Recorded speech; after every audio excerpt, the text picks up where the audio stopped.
Assalamualaikum warahmatullahi wabarakatuh. Nama saya Diva Akbar. Saya dari kelas 11 Sosial 2 SMA Dharma Wangsa Medan.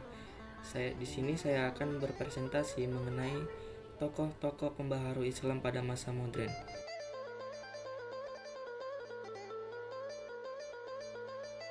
Saya akan membagi ke dalam 3 negara atau 3 wilayah. Yang pertama, pembaharu Islam dari India. Yang kedua, pembaharu Islam dari Mesir. Dan terakhir, pembaharu Islam dari Turki. Pada pembaharu Islam dari India, saya mengambil tokoh Syekh Waliullah.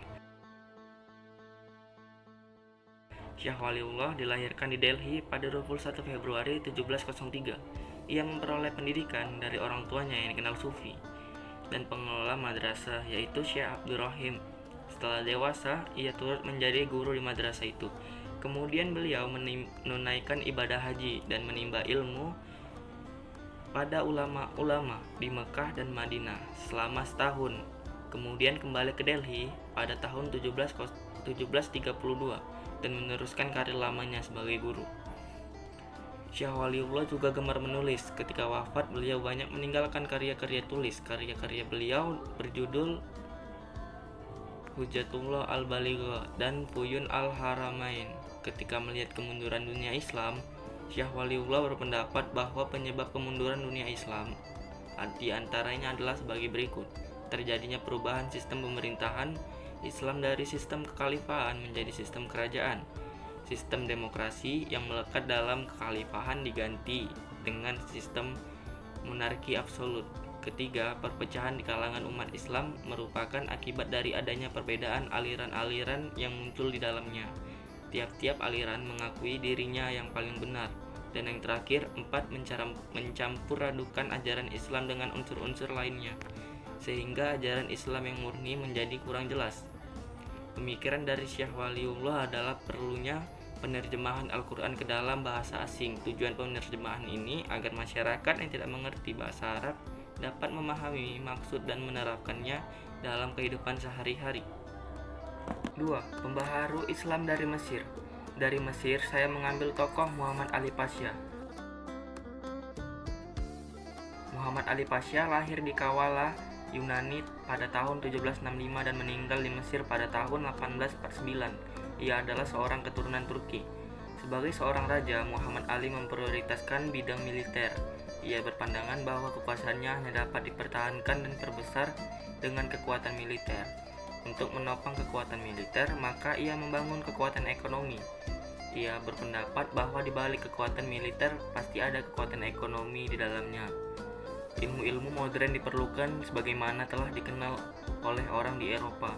Selain pemikiran tersebut, ide dan gagasan Muhammad Ali Pasha yang dinilai inovatif pada zamannya adalah mendirikan sekolah-sekolah modern. Ketika Muhammad Ali Pasha memperkenalkan pendidikan sistem modern, masyarakat Mesir saat itu masih menggunakan sistem pendidikan tradisional, yaitu kutab, masjid, madrasah, dan Jami Al-Azhar, atau yang dikenal sekarang Universitas Al-Azhar. Ilmu-ilmu yang dikembangkan di lembaga-lembaga tradisional ini hanya ilmu keagamaan saja, seperti tafsir, hadis, fikih, dan ilmu tajwid. Muhammad Ali Pasha melihat bahwa lembaga-lembaga pendidikan tradisional yang sudah ada tentu sulit menerima kurikulum modern ke dalam lembaganya. Oleh karena itu, ia tidak mengubah lembaga pendidikan tradisional yang sudah ada, tetapi menempuh jalan alternatif, mendirikan sekolah modern sendiri. Ide dan tindakan yang ditempuh Muhammad Ali Pasha ini menunjukkan adanya kemajuan di zamannya.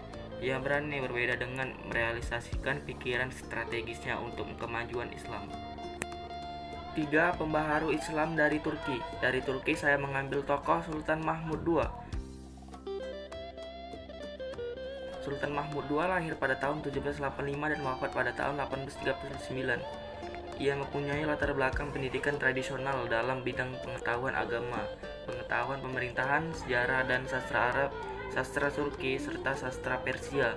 Mahmud diangkat menjadi sultan di tahun 1807 dalam usia kira-kira 22 tahun. Pada masa kesultanannya yang pertama, ia disibukkan oleh peperangan dengan Rusia dan menundukkan daerah-daerah yang punya kekuasaan otonomi besar.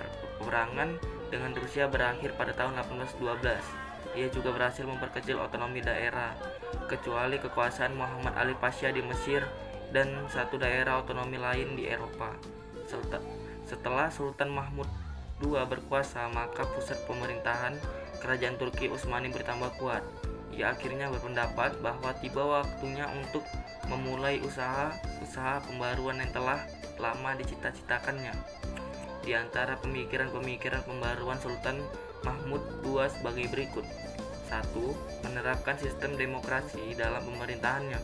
2. Menghapus pengultusan sultan yang dianggap suci oleh rakyatnya. 3. Memasukkan bidang keilmuan umum ke dalam kurikulum lembaga-lembaga pendidikan madrasah. 4. Mendirikan sekolah Maktebi Ma'arif dan Maktebi Ulumi Edibiyat. Dan terakhir 5. Mendirikan sekolah kedokteran, militer, dan teknik. Sekian presentasi dari saya. Mohon maaf apabila ada kesalahan dalam penyampaian.